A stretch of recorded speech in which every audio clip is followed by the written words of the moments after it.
schauen, ob das funktioniert. Wahnsinn, genau. Nicht mal vielleicht, genau.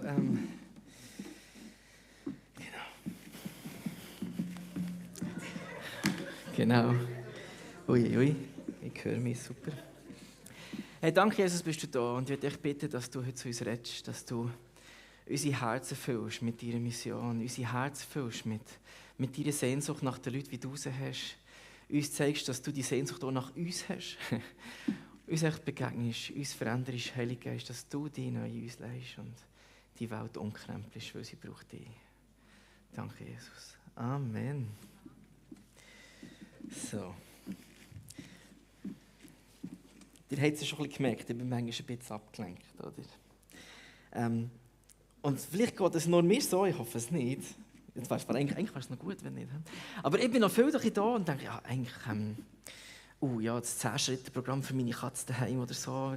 Also passiert das nur mir in der Kirche, dass ich manchmal abschweife, im Worship oder auch im Predigt, wenn der Dennis davor ist und ich es euch erzählt, einer ist ehrlich, ich bin froh. Genau. Und heute geht es in der Predigt um das. Jetzt habt ihr eine krasse Aufgabe. Welches Emoji beschreibt dich gerade jetzt?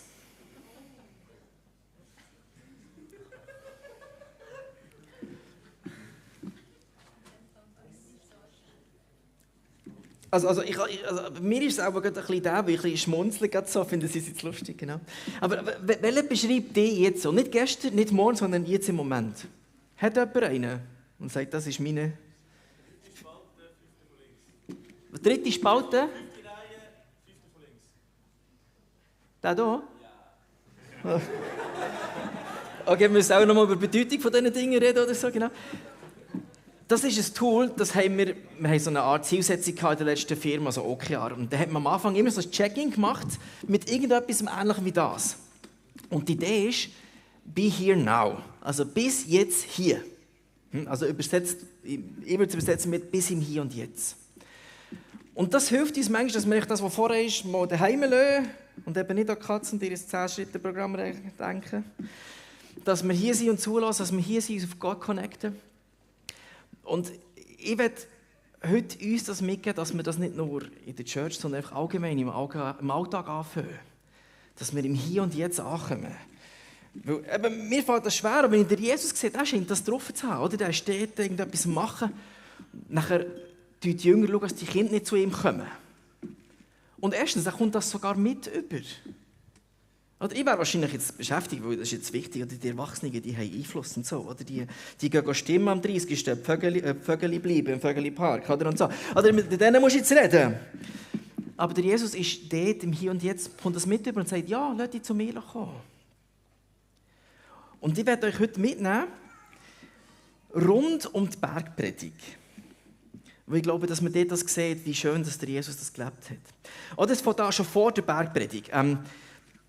Wenn ihr in Matthäus schaut, Matthäus 4, dort heisst es, ja, und er ist umgegangen und alle sind geheilt worden, passiert und alle und hier und da. Und im Lukas so. Und übrigens, das ist das Gleiche, die Feldpredigt und die Bergpredigt, da bin ich fast sicher. Du siehst, die Seligsprechungen sind beide noch gleich. Der eine hat noch 4-mal ein Wehe drin, aber also für mich ist es eindeutig das Gleiche. Und der von allen, einer hat eine verdorrte Hand, die wird geheilt. Und dann, das lesen wir kurz. Und es geschah aber in jenen Tagen, dass er hinausging auf den Berg, also er ist der Jesus wieder mal, um zu beten. Und er verharrte die Nacht hindurch im Gebet zu Gott. Das ist gut, Dennis, du solltest auch wieder mal Nacht durchbeten. Das wäre wieder mal etwas, so ein Gebet. Aber genau, nicht ablenken, Dennis. Und er stieg mit ihnen hinab und stellte sich auf einen ebenen Platz mit einer Menge seiner Jünger, einer großen Menge Volkes aus ganz Judäa und von Jerusalem und von den Meeresküsten von Tyros und Sidon, genau, um Luft nicht zu stehen, die gekommen waren, um ihn zu hören und geheilt zu werden von ihren Krankheiten. Auch die, welche von unreinen Geistern geplagt waren, und sie wurden geheilt. Yes. Und die ganze Volksmenge suchte ihn anzurühren, denn die Kraft ging von ihm aus und heilte sie alle. Habt ihr das Bild? Oder? Der steht auf dem Berg, betet und kommt runter und dann geht es wieder ab. Wahrscheinlich können sie es nicht mal strukturieren und die Leute irgendwie in Kolonnen, sie anständig für sich beten können. Die Leute kommen, probieren ihn anzulängen, sie haben gehört, die andere ist so geheilt worden, oder? Die blutflüssige Frau. Hat auch schon, genau. Also, das hat wahrscheinlich auch mal das nachher, haben sie gefunden, hey, das probieren wir auch. Oder das, ein riesen Kuddelmuddel, stellen wir vor. Und in dem Ganzen innen, das Nächste, was passiert, ist die Bergpredigt. Oder selig sind die und die, das und das. Die kennen wir alle schon mal gehört. Und ich kann mir vorstellen, nachher ist man ziemlich kaputt, auch wenn man Jesus ist. Die Nacht durchgebetet, oben runter, ein riesiges Wurm, nachher hat er eine Predigt gehalten. Und in Matthäus ist die im Fall ziemlich lang. Das ist 5 bis 7, also 2 Kapitel durch, predigt er dort, vor so vielen Leuten und alles. Und nachher hat er sich ausgeruht. Natürlich nicht. Als er aber vom Berg hinabstieg, folgte ihm eine große Volksmenge nach, die ihn nicht oben allein gelassen haben. Und siehe, ein Aussätziger kam und fiel vor ihm nieder. Jetzt denkt ihr, ja, der Double hätte ja vorher kommen können. Du hast den Heilungsgottesdienst verpasst, Alter. Nein, der hat nicht rauf dürfen, weil als Leprakranker hat er nicht zu den Leuten kommen. Wegen dem hat er drunten gewartet und der Jesus kommt oben runter und er ist nicht abgelenkt von den ganzen Leuten, die nachher kommen. Oder hey, das haben wir gut gemacht, gib mir 5, oder Petrus und so. Nein, er war der und hat den gesehen. Und er sagt, natürlich will ich. Also er fragt, wenn du willst, kannst du mich gesund machen. Ja, ich will, und gesund ist er. Er war im Hier und Jetzt. Er nicht denkt, jetzt gehen wir auf Jerusalem, jetzt haben wir die Menge. Er war im Hier und Jetzt. Und es geht weiter. Das ist bis 4. Und nachher kommt er weiter und dann kommt der Hauptmann und sagt, hey, du, mein Knecht daheim ist ziemlich kaputt, also krank. Und der Jesus sagt, sorry, jetzt mache ich also nicht mehr. Nein, er sagt, okay, und will mit dem mitlaufen. Und Fernheilung, das habe ich schon mal gesagt, ist die Idee vom Hauptmann. Von dem nicht mal Jude. Er sagt, ja, also weißt, ich weiss, wie das funktioniert mit Befehl. Oder? Ich habe ja auch Leute, die folgen, wenn ich etwas sage. Und sag nur ein Wort und er wird gesund. Und der Jesus denkt, hey, das ist voll clever. Er macht Fernheilung. Wahrscheinlich hat er es auch nicht gemacht. Ich weiss es nicht. Frag nicht einmal. Für mich gehört das ein bisschen dazu. Und der Knecht ist zu dieser Stunde daheim gesund.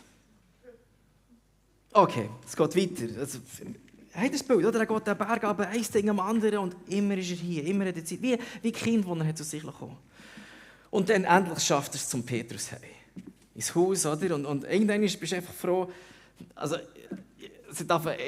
nicht, dass ich mich hier vergleichen mit Jesus, also 2-3 Mal so ähnliche Situationen. Ich war ein bisschen krank und habe ein Wochenende durchgepredigt in der Jesuskirche in Bochum. Und irgendwann bist du wirklich durch. Die haben von morgen bis zu oben, um 12 Uhr hast du für Leute gebetet und eine Frage am anderen, du hast wirklich keine Pause gehabt. Und in der Mittagspause bin ich so ein bisschen aufs Sofa gelegt, so dass ich mich einfach nicht bewegen muss. Weil ich einfach nicht mehr mögen. Und ich frage schon mal vor, Jesus, nachdem er Nacht noch durchgebetet hat, also, jetzt ist beim Petrus daheim und denkt sich, jetzt kann ich mal ein bisschen chillen. Und dann ist die Schwiegermutter auch noch krank. Oder? Ja, das ist ganz das Nächste. He? Aber nein, der Jesus, ach komm, wir lesen es. Die Bibel lesen ist cool. Und als Jesus in das Haus des Petrus kam, sah er, dass dessen Schwiegermutter da niederlag und Fieber hatte. Und er rührte ihre Hand an und das Fieber verließ sie und sie stand auf und diente ihnen. Das ist auch noch praktisch. Als es aber Abend geworden war, brachten sie viele Besessene zu ihm und er trieb die Geister aus mit einem Wort und heilte alle Kranken. Es geht wieder weiter, seht ihr? Damit erfüllt wurde, was durch den Propheten Jesaja gesagt ist. Er spricht, er hat unsere Gebrechen weggenommen, unsere Krankheiten getragen. Ich bin so froh, dass du hinstellst. Genau. Er war immer im Hier und Jetzt. Er war da, er war erreichbar. Und intuitiv haben wir das in Stanz richtig gemacht. Also meine Frau und ich waren ziemlich lange in Stanz und haben so ein Gemeindegründungsprojekt gehabt und schaut, mit Leuten abzuhängen, die Jesus nicht kennen. Aber ich habe das lange nicht begriffen, bis ich habe vor etwa 10 Jahren mal den René Steiner gefilmt. Die haben nämlich unseren Slogan geklaut, also Kirche ohne Mauern. Wir haben so ein schönes Plakat gehabt, wir haben es echt cool gefunden. Und er hat uns noch ein bisschen erklärt, was das bedeutet. Das war schon noch gut. Und genau, er hat so Zeug geredet, wie du musst dort reinsterben und so. Das habe ich das erste Mal gehört. Und hat er gesagt, weißt du, wir sind dort in den Vögeli-Park, glaube ich, das erste Mal gesehen. Dann machen wir komm, Kilo ohne Mauern. Und dann hat jemand gefragt, ja, was machen wir jetzt? Und Intuitiv ist es einfach irgendwie funktioniert, aber wenn ich gemerkt habe, ich muss die Leute mitnehmen, da kommt die Frage, was machen wir jetzt? Und meine Antwort wäre, bis hier, im Hier und Jetzt. Bis einfach dort. Und wenn wir das hören, ich glaube, wenn wir dort sind, verfügbar sind, erreichbar sind, dann wäre nicht nur wir sichtbar, sondern der Jesus in uns. Und dann denken wir natürlich an die, wie ist das gegangen? An die Stadt auf dem Hügel, die man nicht verstecken kann. Ja, das kann ich auch noch. Das ist in der Bergpredigt, wo er das sagt. Spannend, da sind wir gerade drum herum. Dort heisst es, eine Stadt auf einem Hügel kannst du auch nicht verstecken. So sollen die auch sichtbar sein. Oder das mit kennenstellten Lampen unter einem Scheffel. Das ist übrigens auch in der Bergpredigt. Das ist, ihr könnt euch vorstellen, das ist, was ist ein Scheffel? Keine Ahnung. Oder? Das ist so ein Kessel, den sie dann mit Korn und so gewogen haben. Kessel, oben haben sie manchmal so Strebeding gehabt, dann kannst du aufhängen. Und dann kannst du dich auch verkehrt auf die Lampe tun und dann siehst du nicht. Und das ist ja nicht die Idee, sondern wir sollen sichtbar sein. Und ich glaube, das geht mit bis im Hier und Jetzt. Bis erreichbar. Bis mit dem Joey und der Suley im Laufen. Und dann läuft eine Frau vorbei mit 3 Hunden und eine rauf mit einem Hund. Und das hat einen ziemlichen Hund gegeben. Also es hat... Genau. Suley lässt das absolut kalt. Genau, sie hat das noch cool gefunden. Und dann läuft sie weiter und schimpft noch etwas. Und die mit den 3 Hunden war bei uns. Die war ziemlich kaputt, von ihren 3 Hunden probieren zu haben. Und es hat irgendetwas geschumpfen, hat sie. Dann hat sie gesagt, ja, das ist sicher schwierig mit 3 Hunden und so. Ja, mit dem Rücken und so. Oder mit 3 Hunden und so. Ich glaube, irgend so eine kleine... Dürfen wir für euch beten? Nein, ich glaube, wir dürfen beten, es war weg. Aber echt, wenn wir dort im Hier und Jetzt waren, wenn wir erreichbar waren und uns nicht nur aufgeregt haben, dass die Hündler da irgendwie... Ja, meine Bremse ist nicht so gut gegangen, es war im Stotz. Es ist wirklich, genau... Ist mit 2 Kindern im Fall, genau. Im Hier und Jetzt sein. Du bist im Vögeli mit den Leuten dort und jemand erzählt in einem Nebensatz jemand anderem, dass sie Albträume hat. Und du kannst sagen, hey, weisst, ich habe mal für eine gebeten, die Albträume hatte. Und der Jesus hat gemacht, dass sie keine, darf ich für dich auch beten? Ich habe ihr nichts versprochen. Und ich so, okay, und dann kann man beten und weg ist es. Man ist hier und erreichbar. Manchmal nicht mal, manchmal bist du auch dort und hörst zu. Ich habe jemanden kennengelernt, ich muss immer ein bisschen aufpassen. Es gibt so ein T-Shirt, ich bin Prediger, pass auf, oder deine Story landet in meiner Predigt. Das ist nicht die Idee. Also viele von den Storys wollte ich und kann ich nicht erzählen, aber 2, 3 werde ich gleich erzählen, dass das ein Bild hat. Ich habe jemanden kennengelernt und der ist nicht im Vögi, aber dem ist es lange nicht gut gegangen und dann hat er mir angerufen. Und das ausgerechnet, als ich Suley im Trage habe, dass sie endlich einpfusst. Sie pfusst noch so ein und Schlafen ist überbewertet. Oder? Und so. Und, sie ist nahe am Einschlafen und dann läutet das Telefon. Das wäre eine gute Möglichkeit, um einfach wieder Jesus ein bisschen zu chillen, oder? Hat er eben nicht gemacht. Und dann habe ich gleich das Telefon abgenommen, sie war natürlich ein bisschen länger wach gewesen. Und auch als ich geschlafen habe, das wäre endlich mal die Zeit gewesen, wo wir immer ein bisschen Zeit haben für uns. Und gleich, zum Glück, haben wir wahrscheinlich der Jesus einen Schutz gegeben oder so. Habe ich mit dem Telefon ist eine Stunde gegangen und er hat mir Zeug erzählt aus seiner Jugend. Und jetzt sind wir wieder noch mehr in Kontakt. Und wir sind gespannt, was Jesus tut. Aber wir sind erreichbar. Für ihn habe ich, glaube ich, noch gar nicht gebetet. Aber ich bin einfach da. Und er hat sich diese Woche bedankt, er hat damit gerechnet, dass ich mich nicht melde, bis er wieder gut zu Weg ist, hat er mir geschrieben. Und ich habe nachher gefragt, hey, hat das jetzt etwas geholfen, dass du das gemacht hast und so. Hier sein, erreichbar sein. Ich glaube wirklich, dass das der Schlüssel ist, dass die Leute Jesus dem begegnen können. Wenn mir jemand erzählt, ja, das erzähle ich nachher. Und ich glaube, das, was Sinig vorher gemacht hat, das ist absolut key. Und die Leute, wenn du dann jetzt erzählst, du glaubst an Jesus, dann denken die, ja, du bist halt so aufgewachsen. Ja, Opium fürs Volk, sagt mir ja Religion, oder? Also wenn mir diese Antwort kommt, sage ich mir, ja, weißt, wer will Religion, wenn er Jesus auch ohne haben kann? Genau, der rechnet es im Kopf schon. Genau. Und in dem Moment probiere ich genau das zu machen. Ich erzähle, warum glaube ich. Und ich werde euch das heute mitgeben. Egal, mit wem du redest und der irgendwie, du merkst, der kennt das nicht oder der weiss nicht, warum du glaubst. Erzähl ihm, warum glaubst du das? Weil erst dann ist das dann für die anderen logisch. Weil bis jetzt denken sie, ja, der glaubt das halt, weil es halt dazugehört. Der ist so aufgewachsen, der ist halt noch immer ein Mitglied und will die Steuern zahlen bei der Kirche oder so. Die denken einfach so etwas. Und dann musst du erzählen, hey, schau, ich bin so aufgewachsen, ich bin dort und dort durch. Der Jesus ist mir so begegnet und es hat das in mir gemacht. Schau, ich glaube, weil ich mit dem meine Zeit verbringe und dann wird sich merken, dass es mir Kraft gibt für den Alltag. Und erzähl mir das, weil das macht ihnen die Brücke, dass sie verstehen, wo du stehst. Und erst dann ist es nicht mehr ein Konstrukt, weil wir glauben nicht an ein Konstrukt. Ich glaube nicht. Ich glaube, wir leben eine Beziehung mit einem lebendigen Gott. Und das müssen die Leute verstehen, für das müssen wir uns genauso erklären, wie du das gemacht hast. Aber vielleicht sagst du, wie auch viele fragen dich, ja, aber Dennis, wie schaffe ich die Brücke zu machen? Oder ich weiss gar nicht, irgendwie, wenn ich mit meinem türkischen Leiter bin unterwegs bin, ist egal, wer es da mitgenommen hat im Auto, innerhalb von 2 Sätzen hat er mit dem über Jesus geredet. Ich habe mich echt gefragt, wie der das macht. Heute kann ich dir sagen, wieso. Weil alles in seinem Leben hat etwas mit Jesus zu tun. Und jetzt plötzlich passiert das ähnlich bei mir. Oder dann schicke ich die Fotos vom 2-Stunden-Lauf von dann schicke ich der Verwandtschaft, die dort Zulei und der Joey drauf sind. Und dann hat es eins, wo der Elio mit dem Joey dort unter den Schirmen ist zu halten, oder die Simona und das Evi sind da. Zulei hat die ganzen 2 Runden selber gelaufen. Stolzer Papi, wie sogar in der Zeitung ist die Kleine gekommen. Genau. Oder dann schicke ich die weiter und dann kommen sie, ja, aber wer ist denn das? Sag ich, weißt du, das sind 2 Leute das sind Leute aus unserer Church. Der Elio, weißt du, das ist einer, der bei uns da so. Ach so, weißt du, der war mit mir der Speyer, da haben wir so ein Heilungsseminar. Und so. Oder egal, was du in meinem Leben anlangst, das hat etwas mit mir Jesus. Aber warum machst du Videos? Ja, weißt du, ich hatte so einen Videoblog, wo ich den Leuten erklärt habe, wie man für die Kranken betet. Aber warum hast du das Auto? Ja, weißt du, ich muss genug Platz haben, um die Leute mitzunehmen. Oder wie mehr als in deinem Leben der Jesus überall drin verwoben ist, ist ganz egal, über was du schnorrst.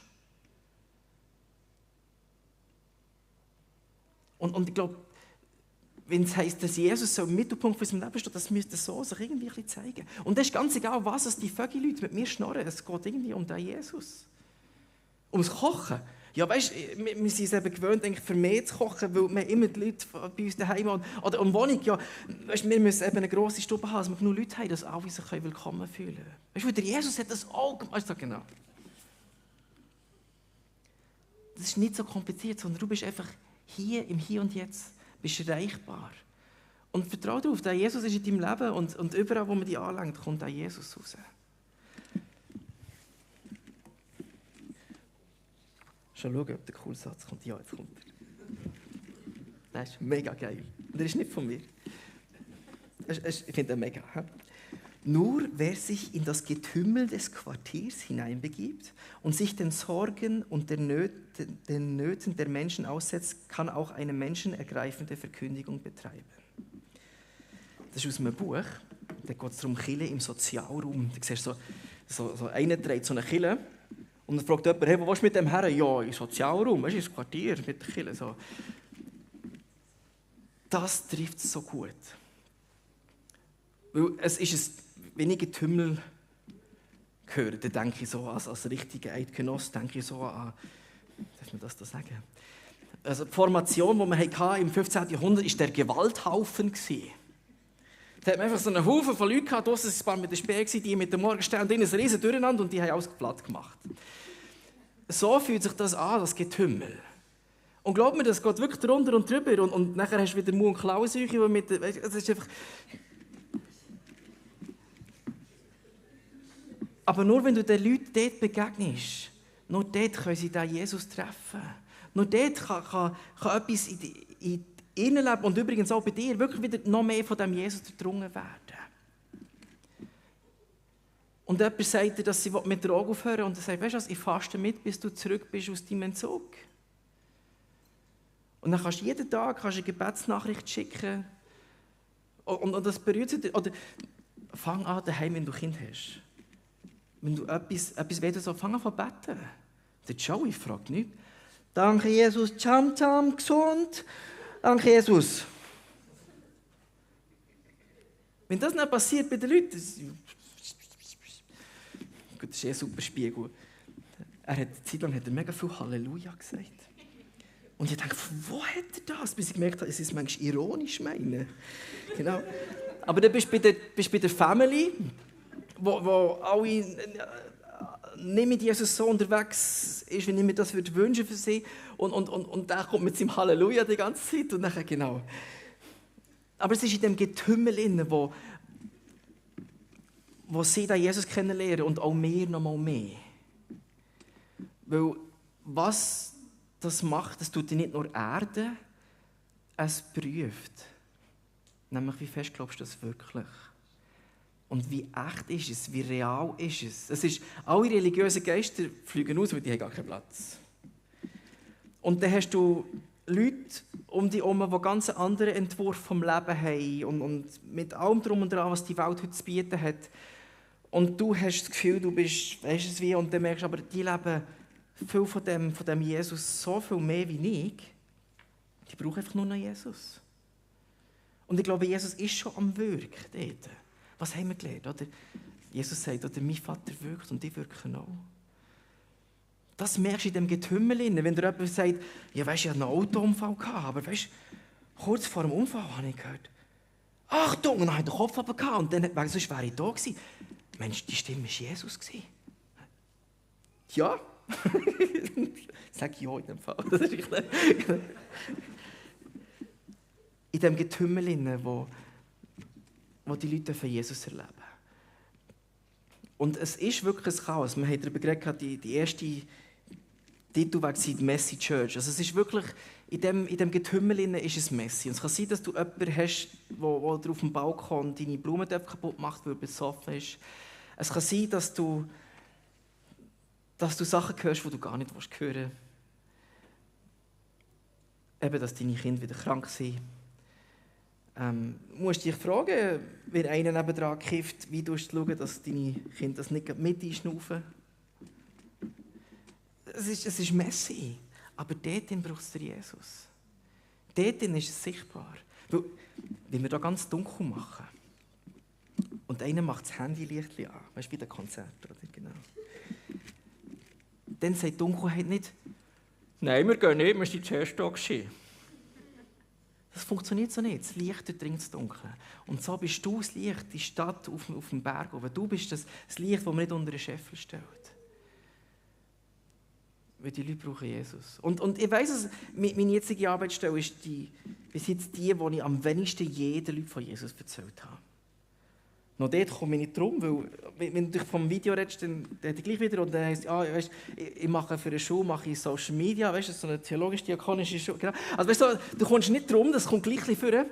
Aber ich habe jetzt noch nicht gross, habe ich bin gar nicht sicher. Aber genau. Und gleich probiere ich dort zu sein, gleich probiere ich verfügbar zu sein. Und ich werde euch da einfach Mut machen. Der andere Titel, den ich fast geben wollte, war «Komm, sie wie ein Spiegel». Weil für Spiegel reicht es nicht nur Eier zu haben, du musst es auch aufschlagen. Und das meint, es kostet dich etwas. Es kostet dich wirklich etwas. Weil ich kann euch sagen, ich bin nicht der das so am Herzen liegt, in der Stube zu schauen, dass jeder sein Krömchen hat und einen Kaffee und einen Tee. Das ist mir nicht nahe. Aber ich merke, wie wir es machen, dort kommt Jesus zum Zug. Dort wird er sichtbar. Und dann erzählen sie etwas und du kannst darauf einsteigen oder auch nicht. Wir glauben, er ist am Wirken. Er macht das so gut. Und du kannst noch Zeug falsch machen oder versiffen und er kann gleich etwas wirken. Ich weiß aber nicht, welche Geschichte ich schon erzählt habe. Ich war mal, das war noch Stanz, und dann hat es ein paar junge Modis gehabt, so 14, 15. Und ein paar ältere Typen, die wollten kiffen und die Modis sind mit denen mit. Und da kommt mein Papi-Instinkt vor und ich hatte Angst um die. Da bin ich mit.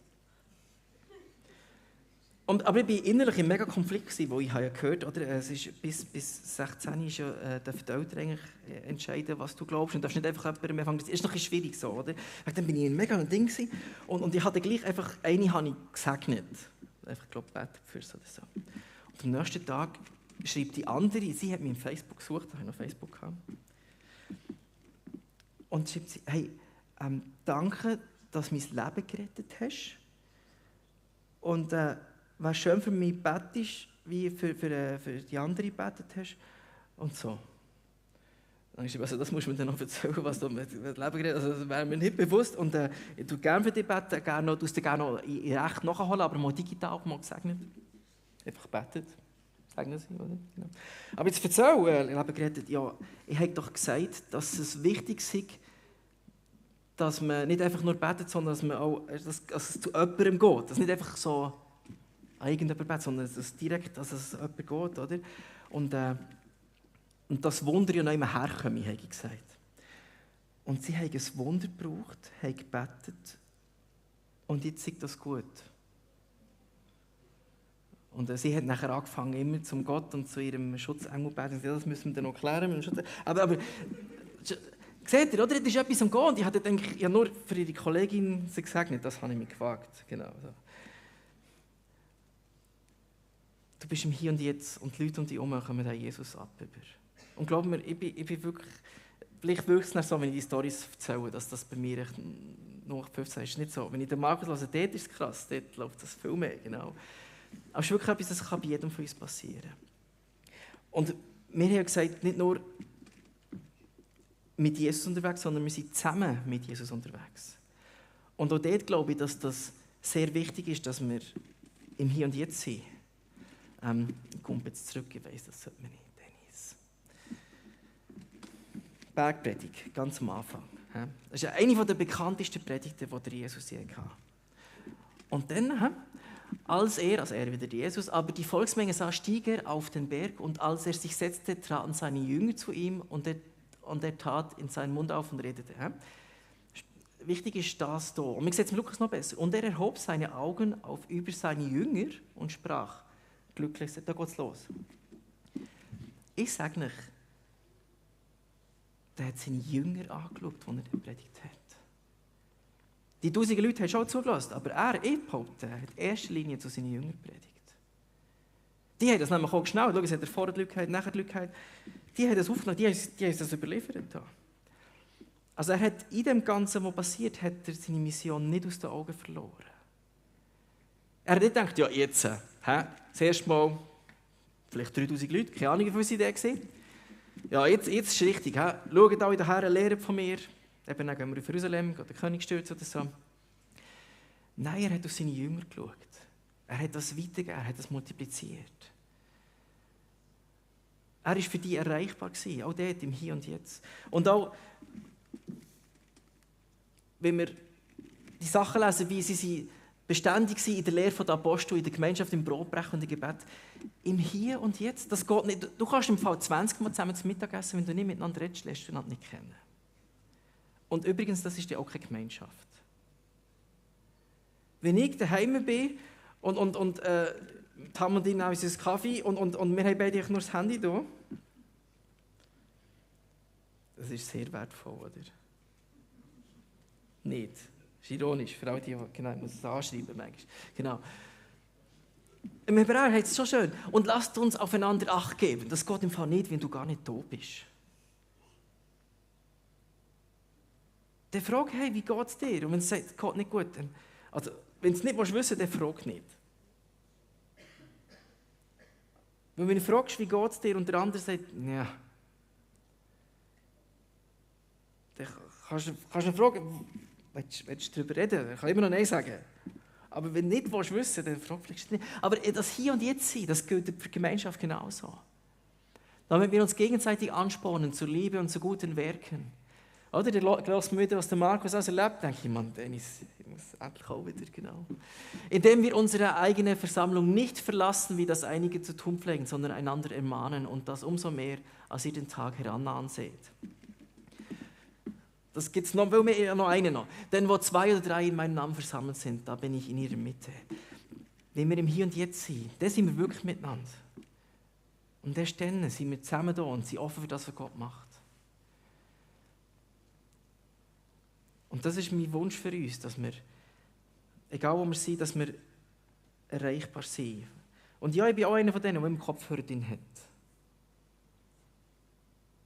Und vielleicht, das ist auch, ich sage nicht, das ist immer falsch, aber vielleicht hast du das Gefühl, jetzt müsste ich es rausnehmen. Ich habe euch die Story erzählt, als ich durch den Zug gelaufen bin und mich gefragt habe, warum laufe ich weiter. Es hat hier freie Abteile, ganze 4 Abteile, und bin durchgelaufen. Und weil ich mich gefragt habe, habe ich meine Kopfhörer rausgenommen. Und dann bin ich ins Zwischenabteil zwischen den Zügen hineingehockt, obwohl es Platz hatte. Und ich habe mich gefragt, warum hocke ich hier? Bis jemand die Tür aufmacht. Und in der Art, wie die Frau die Tür aufgemacht hat, habe ich gewusst, sie ist eine Baslerin. Das macht im Fall keinen Sinn. Also die machen im Fall die Türen genau gleich auf. Aber manchmal funktioniert es so, dass der Jesus mit mir ein bisschen unlogisch reden muss. Ich habe gewusst, anhand von dieser Tür aufmacht, dass sie von Basel ist. Und dann habe ich dann gefragt, ja, und bist du von Basel? Und sie, ja. Und sie war nicht mal eine Stunde, dass sie es weiss. Genau. Und dann habe ich gesagt, ja, weil sie ja nicht reagiert hat, und ich gefunden, dann muss ich halt reagieren. Und dann habe ich gesagt, ja, weißt du, manchmal spüre ich, wenn jemand Schmerzen hat. Und dann, das hat sie auch. Oder wenn sie mit den Leuten, mit ihren Kurs, weißt, wenn die Leute tanzen, dann spüren sie auch, was ist Schmerz. Und sie sagen, ja, nein, nicht so. Ich meine so empathisch, so, ja, hier Schmerz und und so. Und ich konnte für sie beten und so. Sie hat mich zur Einweihung von ihrem Studio eingeladen und so, genau. Im Hier und Jetzt sein, vielleicht mal Kopfhörer rausnehmen, wenn wir das Gefühl haben. Vielleicht mal in einer Mail fragen, den Arbeitskollegen, hey, wie geht es dir? Okay. Das Sinn gemacht für jemanden. Ich werde euch einladen, dass wir aufstehen. Seht ihr, das ist schon so eine Floskel, wo ich werde euch einladen. Steht doch bitte auf. Und ich werde Jesus einfach bitten, dass er uns zeigt, wo er mehr von uns wie erhofft, dass wir hier und jetzt sind. Vielleicht ist es eine Person, die dir nicht durch den Kopf geht. Vielleicht ist es ein Ort. Sonst irgendein Hinweis, wo er sich wünscht, dass er sichtbar wird, nur weil du einfach aufmerksam bist. Die dürfen gerne mal lostingeln, genau. Hey Jesus, merci. Merci für die Typen wie der Markus, die das so drauf haben. Und ich möchte bitten, färbt das auf mich ab, färbt das auf uns ab. So fest, dass es zurück auf ihn färbt. Dass wir uns gegenseitig so färben, dass wir wie bunte Ostereier in dieser Welt sind. Dass einfach jeder sieht, hey, da ist ein Gott. Und der hat so viele Facetten, wo ich noch nie etwas davon gehört habe. Der hat so viel drauf, was ich mir noch gar nicht vorstellen konnte. Bitte dich, komm mit deiner ganzen Kraft, Herrlichkeit und Vollmacht und füll unsere Herzen, füll unser Leben, füll unsere Hände, unsere Stuben, unsere Kochtöpfe, füll unsere Auftragsbücher beim Arbeiten und unsere Mails mit Leuten, die dir begegnen, weil du der bist mit uns. Ich möchte dich bitten, dass du die Menschenfurcht einfach so klein werden, weil wir so am Staunen sind, was du am Machen bist. Dass wir gar nicht schnell wie fest wir über dich reden, weil egal was in unserem Leben was angelenkt wird, dass es etwas mit dir zu tun hat. Wie webst du dich durch unser Leben durch? Auf dass jeder dich kennenlernt, jeder dich trifft, wenn er uns trifft. Und ich möchte bitten, dass du jetzt jedem zeigst, wo du ihn brauchst. Vielleicht eine Person, vielleicht eine Family. Wir sind einfach kurz 2 Minuten oder so, 1 Minute sind wir schon. Also 3 Minuten ist schon lang für mich. Genau. Kurz still und schauen, wie es gerade etwas sagt.